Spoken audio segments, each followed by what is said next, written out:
Welcome to Thesaurus Thrive, where we dive deep into words and their meanings. Today, we explore the term jeopardous, a word that might sound obscure but has rich historical roots and useful applications. What does jeopardous mean? The word jeopardous describes situations or actions filled with danger, risk, or uncertainty. It signifies circumstances that could potentially lead to harm, loss, or adverse outcomes. For instance, if someone embarks on a jeopardous adventure, it suggests an undertaking fraught with serious risk.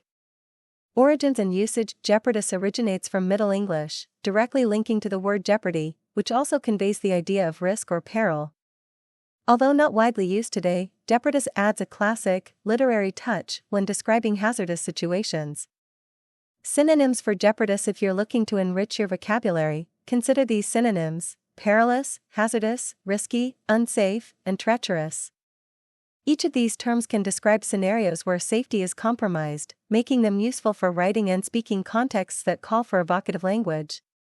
Example in context: imagine a sentence like, "The explorers found themselves in a jeopardous situation as the storm approached." This conveys both the physical and emotional danger they might face. Stay tuned for more deep dives into fascinating words, only here on Thesaurus Thrive.